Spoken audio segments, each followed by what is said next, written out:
তো কদিন আগে তো আমাদের একটা ভিডিও শুট নিয়ে চন্দ্রানী একটু বিজি ছিল, আর সেই সুযোগে তো আমি ওর ফোনে নায়িকায় যা যা প্রোডাক্ট উইশ লিস্টে ছিল সেগুলো অর্ডার করে দিয়েছিলাম। কারণ ম্যাডামের বার্থডে উইক স্টার্ট হয়ে গেছে, সো বার্থডের আগে থেকেই ওকে একটু একটু করে স্পেশাল ফিল করাবো না, সেটা কি করে হয়। অ্যান্ড যেহেতু বার্থডে স্পেশাল সারপ্রাইজ, সে কারণে তো পার্সেলটা আসার পর সুন্দর করে র্যাপ করে নিলাম। তো টোটাল 2টো বক্স তো এসেছে, আর সেগুলোকে গাড়ির সিটের নিচে লুকিয়ে রেখে বেরিয়ে পড়লাম ম্যাডামের সাথে দেখা করতে যাব বলে। তো আমি তো ওকে বলেছি যে এই সুন্দর বৃষ্টি বৃষ্টি ওয়েদারে দুজনে লং ড্রাইভে যাব। তো ম্যাডাম আসার পর তো সুন্দর একটা গান চালিয়ে দুজনে মিলে মজা করতে করতে বেরিয়ে পড়লাম। দেন চন্দ্রানী গেছিল আইসক্রিম আনতে, আর আমি তো সাথে সাথে সুযোগও পেয়ে গেছি ওকে গিফটটা দেওয়ার। তো আমি তো ও আসার আগেই গিফটটা সামনের সিটে এনে রাখলাম।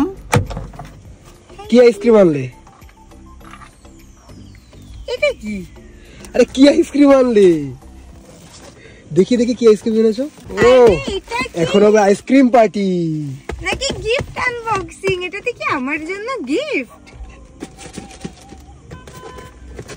ভারী কি এটা, কোথা থেকে আসলো? এন্ড ম্যাডাম তো এখন অনেক চালাক হয়ে গেছে, ও তো দেখেই বুঝে গেছে যে এগুলো ওর জন্য গিফট। আর সেদিন তাড়াহুড়ো করে অর্ডার দিয়েছিলাম, ফলে এইটুকু বক্সে 8,000 টাকার কি জিনিস আছে সেটা তো আমিও জানি না। তো ম্যাডামের নায়িকার উইশ লিস্টে কি কি জিনিস ছিল, তো চলো সেগুলো তোমাদের সাথে নেক্সট পার্টে শেয়ার করছি।